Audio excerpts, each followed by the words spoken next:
Good morning, students. How are you? Our topic is today उपसर्ग. हमारा जो आज का टॉपिक है उपसर्ग है. संस्कृत सब्जेक्ट आज हम पढ़ेंगे, यानी कि हम संस्कृत सब्जेक्ट का उपसर्ग टॉपिक पे चर्चा करेंगे. ध्यान से पढ़ेंगे इसको. आप सभी को इस टॉपिक को ध्यान से पढ़ना है, यानी कि आपको जो कुछ मैं बोल रहा हूँ और जो कुछ मैं पढ़ा रहा हूँ, जो दिखा रहा हूँ बोर्ड पर, तो आपको देखने के साथ साथ सुनना है. सबसे इम्पोर्टेंट है सुनना, कि कहाँ पर मैं कौन सी चीज, कौन सी बात आपको बोल दिया. तो स्टूडेंट्स, आपको ध्यान देना है कि इम्पोर्टेंट है हमारे लिए क्या, उपसर्ग. उपसर्ग से क्वेश्चन हमारे आते आते हैं. हम चाहे से इंटरनल एग्जाम दे, या फिर है जो बोर्ड एग्जाम दे, या फिर हम सेमेस्टर दें, या FA1 FA2 FA3 कभी भी दें, कोईसा भी दें, तो हमारे आता है. तो सभी एग्जाम्स में हमारे ये टॉपिक है, क्योंकि ग्रामरिक पार्ट है ये. और ग्रामरिक पार्ट होता है वो कभी भी ये नहीं कहा जाता है कि ये डिवाइड कर दिया कि सिलेबस इसमें आएगा, ये सिलेबस इसमें आएगा, ये सिलेबस इसमें आएगा, क्योंकि हमें हर चैप्टर के पीछे उपसर्ग देखने को मिलते हैं. हर क्वेश्चन के अंदर कोई ना कोई उपसर्ग होता है, हर शब्द में कोई ना कोई उपसर्ग मिल ही जाता है. तो हम चर्चा करेंगे आज उपसर्गों पर. ध्यान रहे, इस वीडियो के अंदर, इस क्लास के अंदर आपको जितना उपसर्ग पढ़ाया जाएगा, उस उपसर्ग को आपको एक बार में नहीं समझ में आता है तो आप वीडियो को दोबारा देखिए. दूसरी बार में नहीं समझ में आता, तीसरी बार देख लीजिए. लेकिन आपको इस वीडियो को देखना है बार बार, जब तक आपको समझ में नहीं जाए. क्यों क्यों देखना है, क्यों समझना है आपको इतना? क्योंकि इसके बाद जैसे ही टॉपिक खत्म होगा, वीडियो खत्म नहीं, टॉपिक खत्म होगा, मतलब एक वीडियो में, दो वीडियो में, जितनी भी क्लास में हमारा वीडियो खत्म हो जाएगा, टॉपिक खत्म हो जाएगा, उसके बाद आपको एक पेपर मिलेगा इस टॉपिक का. तो इस टॉपिक के क्वेश्चंस मिलेंगे, उनके आंसर आप कहाँ से देंगे? आप इसी टॉपिकों को सुनेंगे, पढ़ेंगे, तब देंगे. आप चाहो तो इनको लिख भी सकते हो. मैं ज़्यादा कुछ नहीं लिखवाऊंगा, आपको समझाऊंगा ज़्यादा, क्योंकि आपको जितना लिखवाया इसी के अंदर से आपको पूरे आंसर लगभग लगभग मिल जाएंगे. चलिए हम स्टार्ट करें. रेडी हो आप? ओके. परिभाषा देखें सबसे पहले कि उपसर्ग होते क्या हैं. तो परिभाषा, धातो पूर्वम उपसर्गान, धातो पूर्वम उपसर्गान योजित्वा वयम नूतन क्रियापदानाम निर्माणम कुर्मः. क्या कहा है इस परिभाषा में, समझ में आया? कह रहा है कि धातो पूर्वम, धातो पूर्वम मतलब धातु के पूर्व में, उपसर्गान योजित्वा, उपसर्गों को योजित करके मतलब जोड़ करके, उपसर्गों को जोड़ करके, वयम हम, मतलब हम सभी, मैं भी बनाऊंगा, आप भी बनाओगे, हम नूतन, नूतन मतलब नए, क्रिया, क्रिया यानी कि जो शब्द बनेंगे, किसी कार्य को करने को क्रिया कहते हैं. तो यानी कि धातु के पहले, धातु क्या होती है, क्रिया ही तो होती है. उन क्रियाओं में जो शब्द बनेंगे, यानी क्रियापद, क्या होगा क्रियापदों का? नए क्रियापदों का निर्माणम कुरु. नए क्रियापदों का निर्माण करता है कौन? मैं या आप? ना मैं करूंगा ना आप करोगे, ये उपसर्ग करेंगे. कौन करेंगे? ये उपसर्ग करेंगे. तो देखो, इसका हिंदी अर्थ में यहां लिख रहा हूं. अर्थात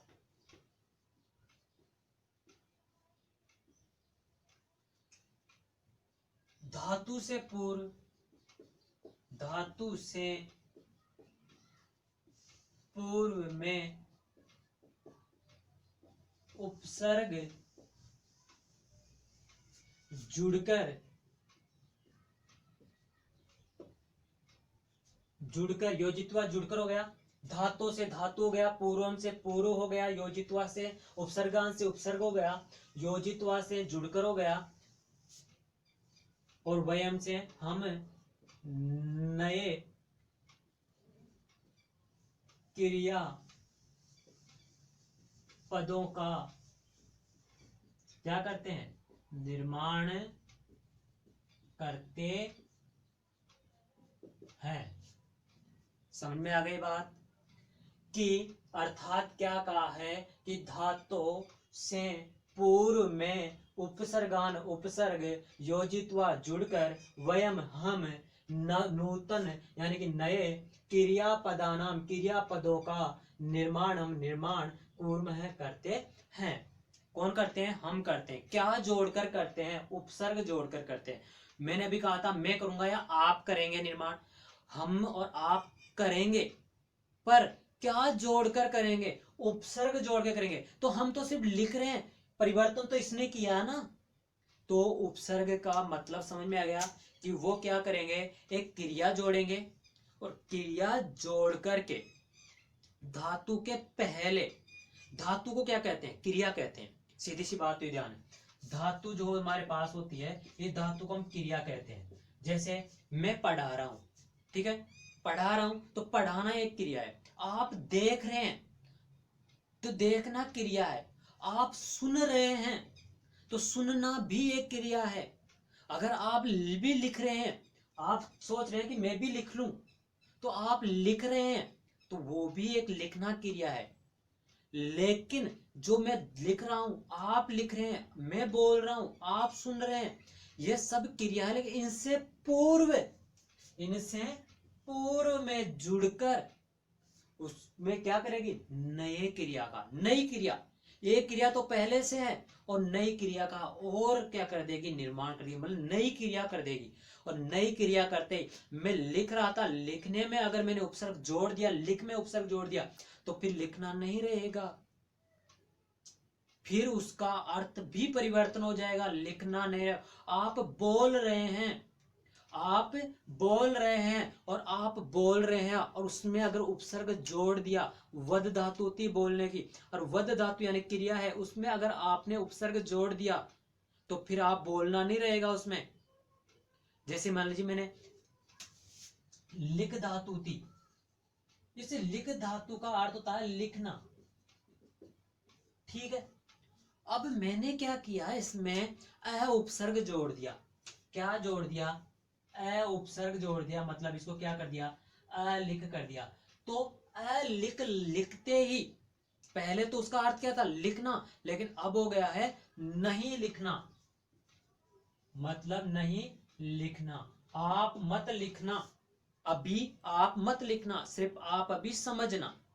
मैं कह रहा हूं आपको, आप अभी मत लिखना, केवल आप अभी समझना। तो मैं अलिख धातु का प्रयोग होगा, मैं कहूंगा आप भी लिख लो, तो फिर लिख धातु का प्रयोग होगा। मैंने जो ये अ जोड़ा, मैंने जो ये अ जोड़ा, ये क्या था? यही तो उपसर्ग है, और उसके अर्थ में क्या कर रहा है? परिवर्तन, नया पद का निर्माण कर रहा है। पहले लिख था, लिखना, और अब अलिख है, और अलिख से नहीं लिखना। क्लियर बात? चलिए और देख लेते हैं हम। तो यानी कि इस बात की लाइन को आपको समझ में आ गई, ये लाइन समझ में आ गई आपको कि धातो पूर्वम, ऐसा का ऐसा आपको याद कर लेना है। धातो पूर्वम उपसर्गान, धातो पूर्वम उपसर्गान, धातो, बोले मेरे साथ, धातो पूर्वम उपसर्गान योजित्वा वयम, योजित्वा वयम। क्या कहा है? धातु पूर्वम उपसर्गा योजित्वा वयम, योजित्वा वयम नूतन क्रियापदानाम, नूतन क्रियापदानाम निर्माणम कुरु, निर्माणम कुरु, कुरु में मतलब करना, ठीक है। अब बात आती है, दूसरा पद आया है सूत्र, उपसर्ग का सूत्र। क्या आ गई दूसरी बात? उपसर्ग का सूत्र, कि ये उपसर्ग जो टॉपिक है, इस उपसर्ग जो टॉपिक है, इस टॉपिक का सूत्र क्या है? हर टॉपिक का सूत्र होता है संस्कृत में, तो यहां इस टॉपिक का सूत्र क्या है? तो उपसर्ग है क्रिया योगे, उपसर्ग है, वो क्रिया के साथ योग करेंगे और क्या कर देंगे? नए शब्द का निर्माण, नई क्रिया का निर्माण। तो उपसर्गे क्रिया योगे, क्या आ गया? उपसर्गे क्रिया योगे, यानी कि क्रिया के योग में उपसर्ग संज्ञा होती है। इसका अर्थ लिखता हूं मैं, अर्थात, अर्थात ये इसका अर्थ, ध्यान रखना, ये इसका अर्थ था। अर्थात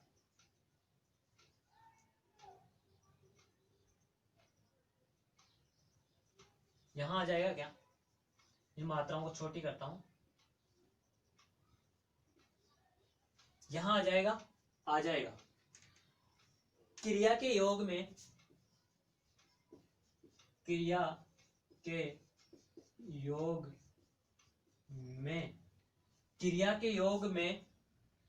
के योग में उपसर्ग संज्ञा होती है। क्रिया के योग में, मैं यहां लिख देता हूं पूरा, क्रिया के योग में उपसर्ग संज्ञा होती है। यानी कि हमें पता है वह क्रिया कर रहे हैं, तो क्या हो गया, इसका अर्थ में वहां लिख दिया पूरा। तो क्रिया के योग में उपसर्ग संज्ञा होती है। बात क्लियर? परिवर्तते हो गया, और इसका अर्थ है यहां पर। ठीक है, दो बात समझ में आ गई। पहली बात कि उपधातो पूर्वम उपसर्गान योजित्वा वयम नूतन क्रियापदनाम निर्माणम कुर्मः। यानी कि हम नए शब्दों का निर्माण करेंगे धातु के पूर्व में उपसर्ग जोड़कर। हम नए शब्दों का निर्माण करेंगे धातु के पूर्व में उपसर्ग जोड़कर। हम नए शब्दों का निर्माण करेंगे धातु के पूर्व में उपसर्ग जोड़कर। सीधी सी बात, हम नए शब्दों का निर्माण करेंगे, हम नए शब्दों का निर्माण करेंगे धातु के पूर्व में उपसर्ग जोड़कर। ठीक है, उसे कहते क्या है, क्रिया योगे। क्रिया के योग में उपसर्ग संज्ञा होती है। क्रिया के योग में उपसर्ग संज्ञा होती है। बात क्लियर? दो पॉइंट हमारे पास समझ में आ गए आपको, दो पॉइंट की क्रियाएं हमारे पास समझ में आ गए। आगे चलते हैं। आगे कहा है उपसर्ग योगेन धात्वर्थ कवचित परिवर्तते अर्थ खतियते।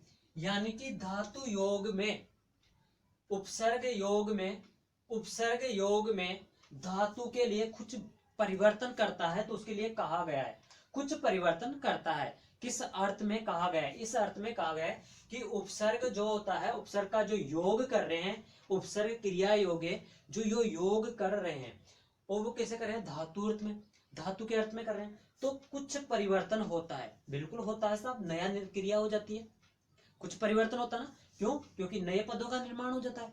तो उसके अर्थ में कथियते कहा गया है। क्या कहा गया है? वो बात ये रही। क्या कहा गया है? वो बात ये रही। किसके अर्थ में? धातु के अर्थ में। धातु के अर्थ में उपसर्ग योगेन, उपसर्ग का योग करने के कारण धातुओं में कुछ परिवर्तन, धातु के अर्थ में कुछ परिवर्तन होता है। इसीलिए कहा गया है, इसी अर्थ में कहा गया है। क्या कहा गया है? उपसर्गेण धातु अर्थ बदलाद नेत्र नियते। उपसर्गेण धातु अर्थ है उपसर्ग गण में, उपसर्ग के योग में धातु के अर्थ में कुछ बदलाव होता है और नियमित होता है। अगर आप धातु के पूर्व में, अगर आप धातु के पूर्व में उपसर्ग जोड़ देंगे तो निश्चित उसमें परिवर्तन होगा। निश्चित रूप से उसमें क्या होगा? परिवर्तन होगा। तो वो परिवर्तन होगा, किस किस प्रकार से हो सकता है वो परिवर्तन? देखो, हार शब्द के पहले मैंने उपसर्ग जोड़ा, हार शब्द के बाद पहले मैंने सम जोड़ दिया, तो परी जोड़ दिया। हार एक शब्द है, हार एक शब्द है, हार एक शब्द है। इस हार शब्द में मैंने वी भी जोड़ा तो विहार बन गया। इसी हार शब्द में मैंने सम जोड़ दिया तो समहार बन गया। इसी हार शब्द में मैंने परी जोड़ दिया तो परिहार बन गया। इस प्रकार से मेरे पास जो विहार शब्द बना, समहार शब्द बना और परिहार शब्द बना, ये शब्दों में कौन सा उपसर्ग लगा है? तो क्रिया तो एक ही थी, हार, ह्री धातु, लेकिन इसमें वी उपसर्ग, इसमें सम उपसर्ग, इसमें परि उपसर्ग, और जो क्रिया है हमारे पास, शब्द जो है, धातु जो था वो हार। हार किसके अर्थ में होता है?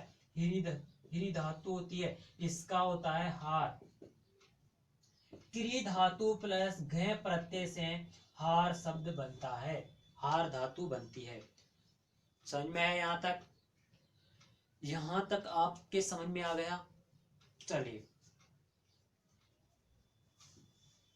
तो ये तो मैं रफ कर देता हूं, क्योंकि फालतू बातें नहीं लिख के रखनी है, जो आपके काम की है वो लिखना है सिर्फ। ठीक है, यहाँ पर हमारे काम की जो चीज है उसको मैं लिख दिया बात को, और जिसका अर्थ लिखना जरूरी था, इसका अर्थ लिखना जरूरी था। इसके बारे में जो कहा गया कि धातु योग में, उपसर्ग योग में धातु के अर्थ में कुछ परिवर्तन हो जाता है। उपसर्ग योग में, उपसर्ग योग में धातु अर्थ में, मतलब उपसर्ग का योग, योग करना मतलब जोड़ करना, जोड़ करना मतलब मिलाना, मिलाना मतलब उनका सहयोग कर देना। तो उपसर्ग योग में धातु अर्थ में, और वो उपसर्ग किसके योग में करेंगे हम? धातु के अर्थ में। और जब धातु अर्थ में करेंगे तो क्वचित कुछ परिवर्तन होता है।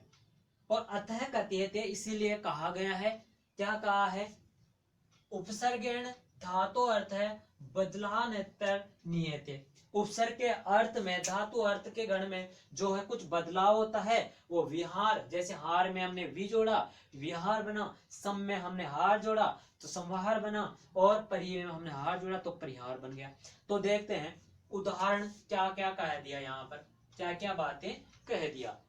तो कुछ बातें कह रहा है, उस बातों को हम देख लेते हैं। संस्कृत में हिरी धातु, अभी बताया था मैंने, कौन सी धातु? हिरी धातु, ठीक है। इसका जो अर्थ होता है वो हरण करना होता है। हरण मतलब चुराना। अर्थ क्या होता है इसका? चुराना, मतलब किसी चीज का हरण करना। बात क्लियर यहां तक? संस्कृत में मैं एक उदाहरण से समझा रहा हूं। हिरी धातु है जिसका अर्थ होता है चुराना, यानी कि किसी चीज का हरण कर लेना। मेरा ये पेन है, अगर आप इसको हरण कर लेंगे, चुरा लेंगे, अपहरण कर लेंगे इसका, तो ये आपके पास चला जाएगा। और उसमें धातु कौन सी बोलोगे फिर आप? कि उसमें हिरी धातु। किसमें बना है ये जो हमारे पास ये शब्द जो बना है, देखो अर्थ में प्रयुक्त तो होता है, यानी कि हिरी धातु हरण, हरण मतलब चुराना, चुराने के अर्थ में हम इस धातु का प्रयोग करते हैं। ये धातु का जो हमारे पास है घी प्रत्यय का प्रयोग करके बनी है। ये धातु प्लस घय प्रत्यय जोड़ करके, ये जोड़ करके, घय प्रत्यय जोड़ करके हमारे पास हार बनता है। ठीक है, क्या शब्द बनता है? हिरी प्रत्यय, धातु की घई प्रत्यय होगा, और इनके प्रयोग करेंगे हम। प्रयोग करने से हार शब्द बनेगा। इनका प्रयोग किया, इनका प्रयोग करके हार शब्द बन गया। ठीक है, हार शब्द बना, किंतु इस हार शब्द का मैं प्रयोग करके बताता हूं। अब आपको इस हार शब्द का मैं क्या करूंगा?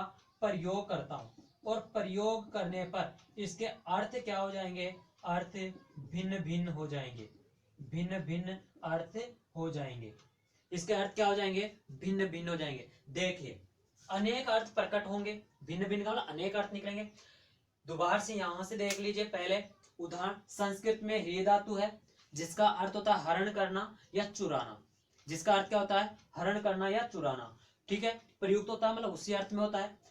हे धातु में घे प्रत्यय जोड़ा हमने, ह्री धातु में घे प्रत्यय जोड़ा, उससे क्या शब्द बन गया? हार। मतलब इसमें ये जोड़ने पे मुझे क्या शब्द बन गया? हार शब्द बन गया। ठीक है, किंतु इस हार शब्द तो बना लिया हमने, इस हार शब्द में अगर मैं उपसर्गों का प्रयोग करूं, इस हार शब्द में अगर उपसर्गों का प्रयोग करूं, तो उपसर्गों का प्रयोग करने पर भिन्न भिन्न उपसर्ग का अलग अलग उपसर्ग जोड़ता जाऊंगा, अर्थ अलग अलग होते जाएंगे। साथ ही प्रयोग से अनेक अर्थ क्या होते जाएंगे? प्रकट होते चले जाएंगे। मतलब जो हमारे पास हार शब्द बना, इस हार शब्द में मतलब में अलग अलग अर्थ निकलते जाएंगे अलग अलग उपसर्गों के साथ। जैसे वी प्लस हार जोड़ा तो विहार बन गया। विहार यानी भ्रमण करना, घूमना। वी के अंदर में, ओ हार के अंदर, हार में अगर मैं आ जोड़ दूं तो आहार बन जाएगा, जो भोजन हो जाएगा। अब भोजन और विहार में तो बहुत अंतर है ना। भोजन तो खाया जाता है और विहार घूमा जाता है, लेकिन शब्द तो हमारे पास एक ही था, हार। उस हार शब्द में ही तो हमने वी उपसर्ग और आ उपसर्ग जोड़ा। से उपसर्ग से अर्थ परिवर्तन हुआ है, ना कि क्रिया से। क्रिया से परिवर्तन नहीं हो रहा ना।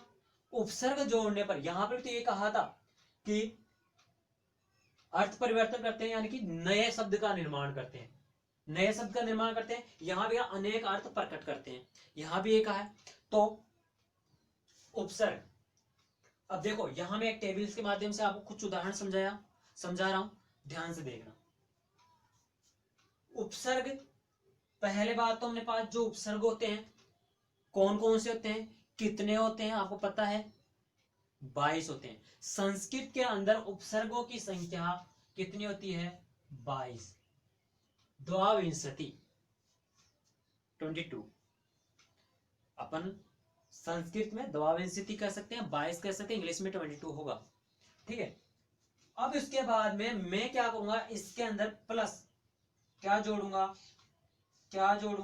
धातु, क्योंकि पहली बात हमें यही कही थी कि धातु के पूर्व में उपसर्ग होंगे। धातु के पूर्व मतलब पहले क्या होंगे, उपसर्ग होंगे। धातु के पूर्व, धातु के पहले क्या होंगे, उपसर्ग जोड़ेंगे, योजित्वा जोड़ेंगे। अब वहां जाना, वापस इस बात पे जाना, ध्यान देना। धातु पूर्वम, धातु कहां है, ये रही धातु, ये नहीं, धातु पूर्वम, पूर्व मतलब पहले, उपसर्गान मतलब उपसर्ग है, क्या ये उपसर्ग है। योजित्वा, दोनों को जोड़ने के चिन्ह लगा दिए मैंने, क्या करना है, इनको जोड़ना है। योजित्वा मतलब जोड़ना है।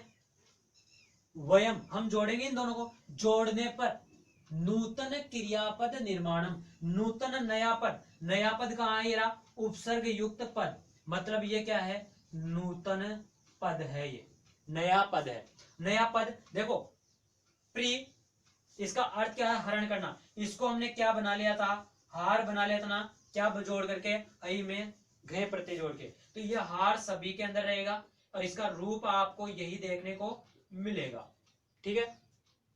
प्र में मैंने हार जोड़ा, मतलब ही धातु जोड़ा, जिसको हार, तो प्रहार हो गया, नूतन पद, नूतन पद यानी कि नया क्रियापद। वी के अंदर मैंने वही हार यानी हिरी जोड़ा, हार, तो क्या हुआ, विहार। सम जोड़ा, इसके अंदर पूर्व पद में सम जोड़ा, समहार।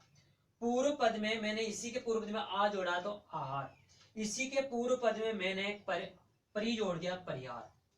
अब देखिए क्या कहा आगे उसने, कि उसके जुड़ करके नए क्रियापदों का निर्माण करते हैं, ठीक है। और यहां क्या कहा है, अनेक अर्थ प्रकट करते हैं। पहले सिर्फ एक ही अर्थ था, हरण करना। क्या अर्थ था पहले हार का, हरण करना। क्या अर्थ था, हरण करना। अब देखो हरण करना था यहां तक, जब तक मैंने ये नहीं जोड़ा, ये वाला नहीं जोड़ा था ना, ये वाला नहीं जोड़ना जब तक, सॉरी ये वाला, सॉरी ये वाला नहीं जोड़ रहा मैं, जब तक हार का अर्थ हरण करना, हरण करना, हरण करना।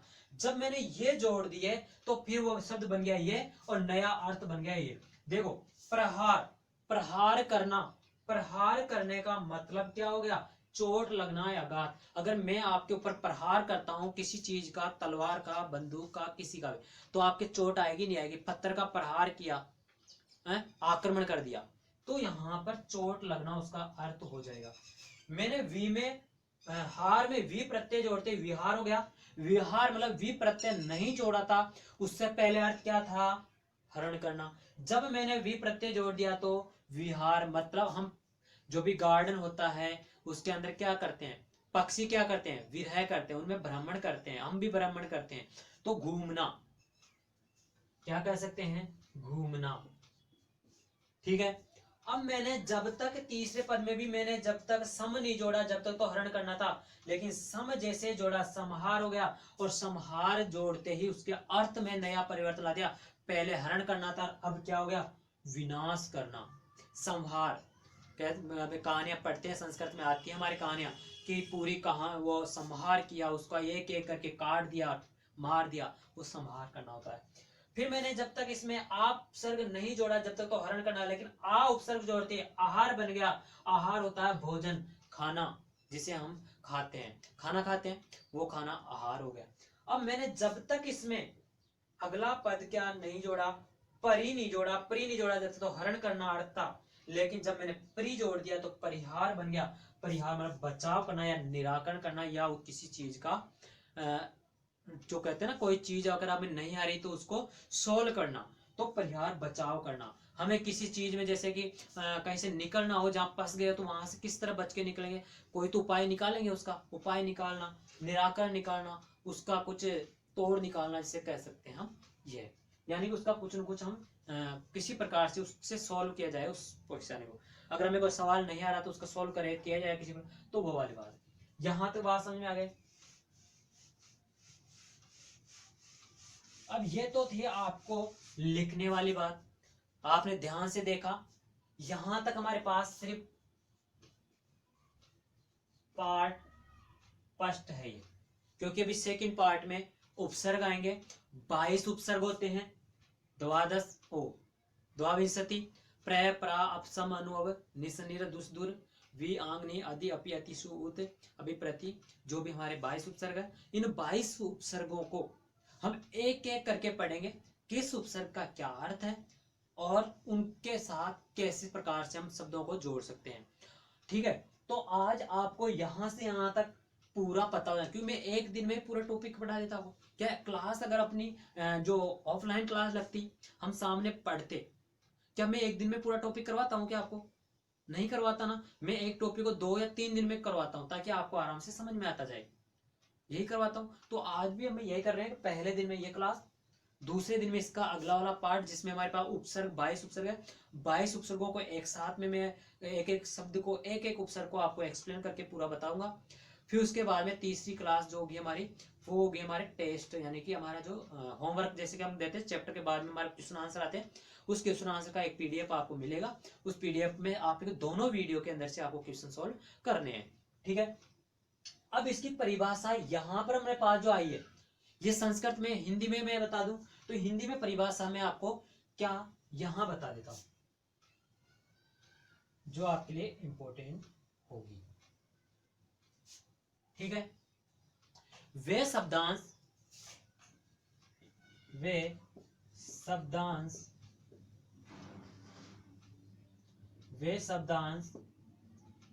जो उपसर्ग से पूर्व जुड़कर